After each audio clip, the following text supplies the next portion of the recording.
let's take a second. I don't even know what time it is, so let's take a second here to see whether you have any questions at this point.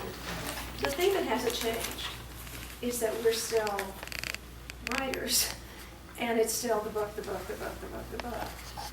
And that one of the nice things about, I've said this before, you all have heard me say this, one of the nice things about living here is that it's easy to just ignore the publishing world and just pay attention to the next word on the page and the next paragraph and the next chapter. And really all the rest of that stuff is mostly out of our control. So all we can do is work on the words and make them as good as we can make them. And then try not to go insane with everything else that goes along with it. And obviously that's what you do. I mean, you work so hard on getting the words right. And one of the things I always hear people say about her book, today someone was telling me that they picked up your book and started to read it without even realizing you were coming, and they really liked it. And they said something that she's a beautiful writer. Well, that doesn't just flow out automatically. There's a time there. But that beautiful writing has been worked on and polished. And, yeah. By the way, that is just what Dana said about Nancy's work. And he was trying to... Come on in. Oh, I don't understand. I know. He was saying that, in trying to get the next book right, and he was talking about Nancy and also Tana French, and he said, and one of the things we're thinking about when we think about Nancy is lyrical and how lyrical her writing is. And I think that was another thing that spoke to me when I read Sent to Rain and Lightning, because there's so much great mystery and suspense out there, but I don't think there's that much where, yeah, you have that kind of poetic quality in the book, and it doesn't detract from the stakes. I mean, that's a hard thing to pull off. It's nice to hear that Dana said something nice about me behind my back. Dana did. The novel is almost all, and the 9th novel that I wrote in that very long period between acquisition and release, were both submitted to Ballantine, and we were hoping that Linda would take one of them because I would have my nice 6 months of relaxation before the book came out and wouldn't have to worry about writing a new book while on tour and all that. Well, they didn't take 7 or 9, and this is why. And I remember we were sitting in the offices at Random House, which, if you want to have a moment, just go there and see F. Scott Fitzgerald books and Nancy's books. And also Lee Child's books were all around. I am a huge Lee Child fan. But when I say that, I'm always kind of I don't know why. I mean, he's not Nancy. I don't know why I love these books, but I mean, his next one is coming out in September. I can't wait.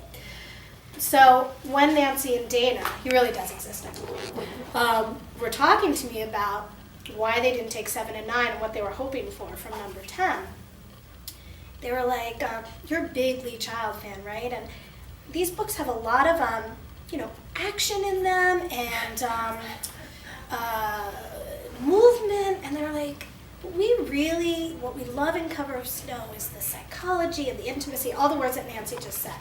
And this is how I heard their next line. Do you remember that Dan Quayle debate where he said something about JFK? Right? They were like, Jenny, you are no Lee Child. They were right. They were completely right. And I mean, Lee, his father is British Army, and he knows how to kill a man with his bare hands. And, so I would have the boat explosions, and then they would be like, so I think of that as you are no Lee Child. I have to laugh because I don't think anymore Lee fan. I'm mad at his books, but I was. And I don't dare read them now when I'm writing. There are several action authors I don't dare read when I'm in the middle of writing because I'll turn into them. Right. I turn into this cheap image on the prairie. Part of it is they're shorter, and it looks like surely these would be easier, but they're not easier. They're just vastly different. Yeah, you have to know how to kill a man with your bare How are we doing on time? Oh, hold on. And there was a question, actually, I remember you had a question too. And there's a question, and what time is it? It's 12 o'clock. Okay, we started 5 minutes late, so we'll keep going. We actually started 8 minutes late. 8 minutes. And everybody just has to get up and go. Feel free, but remember, Jenny's going to sign books. So and Nancy too, because you're signing one for my They've daughter. They've all got one. Don't you? So Jenny, I was just curious because in the beginning Nancy said that you had a really graceful, beautiful online presence. And, you know, I was wondering, because I love to network with people, but I do find that between creative time and basically networking time or social media time, it's a huge shift, right? Yes. And it requires a lot of energy in both. Yes. So I'm wondering how you came to that, how you balance it, what you love about both, what you don't like. Well, so this is my secret to being able to balance the writing and the social media, and that is that when I write a new book, I write in a windowless closet in my very old Victorian home on a machine that's running Windows 98. It does not have internet, and it doesn't even have a USB port. So I back up on floppy disks. So when I'm writing a new book, I am really cut off from all that stuff you just mentioned. And then I usually write until about maybe noon, and then I go downstairs and I return to the 21st century room and connect. And I don't think that I am that, I mean, there are people with real social media presences who do a great job of it. But just, you know, I like to take part in the listservs, the mystery listservs that Nancy mentioned. Dorothy L. is wonderful. You know, and I like reading about other writers. And I do have a blog where we feature a lot of writers. Well, and you also help run the debut authors program for international thriller writers. Right. Can you, What I is didn't know that? about this program, debut authors program. International Thriller Writers is a big organization that was founded by M.J. Rose and Lee Child Lee, I and think, some was one, other yeah. big authors. And for people who have gotten a book contract. That's that Facebook post, didn't like it, bummer. Yeah. And then I just had to withdraw and go to another place that wasn't so public. People might want to hear that. I mean, honestly, I find that when I share the I am terrified right now posts, that those get more responses than I'm coming to Kansas City. No, those got a lot of responses. But, you know, I mean, but I don't think I am that active. You really would have these long conversations. Yeah, I did. And that's really, I guess, the only way I really want to do Facebook, if I can do that. Otherwise, I'm not that interested. Right. It's just that I didn't want to get all those posts you get of, well, have you tried this? Right. Or, have you tried Yeah. Just have to figure it out. Yeah. Well, you know, you can be active in social media without, like, I'm fairly active in social media in promoting my books and all.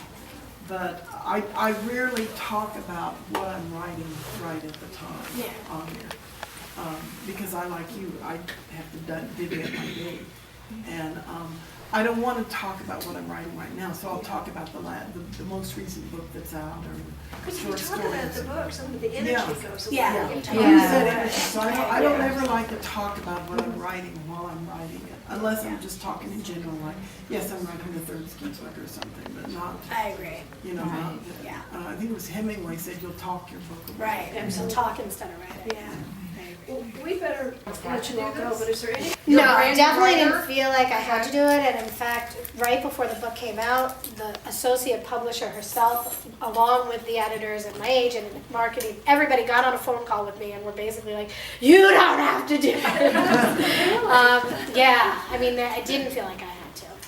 I felt like I really wanted to. Right, I would think 13 years in, Right. I want to make sure people read, you know, this is number 8. I want to make sure they're reading it.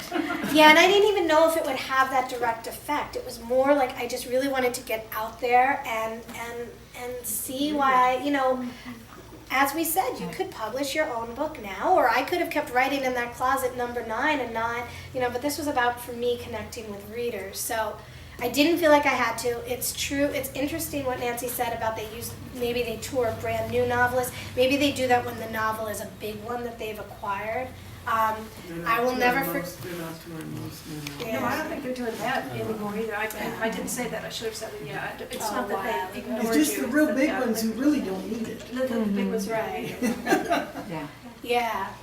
So I didn't feel like I had to, but I do feel like it's a wonderful, wonderful thing. You don't have to do it for 7 months, and you know, and also just supporting the booksellers who support us. I mean, the only way you can do that is by getting out there. We can't do that from our living rooms, and I think it's great that there's still something that has to take this kind of connection, because the more you put into something, to a certain extent, the more you get out of it. And I've definitely found that to be true. It harkens back to the days when American women were first coming into the mystery field, and there were little groups of mystery writers who would go out together on tours like that. I'm thinking of Sherry McCrum, Joan Hess, and Dorothy Cannell used to do that. And they'd set up their own stuff, and I think their publishers might help with like posters or making sure books were there, that sort of thing. And so there were little clumps of writers going around, but nothing quite as big as this. Well, it is wonderful to have you in Kansas City. We hope you come back. Thank you. It's wonderful.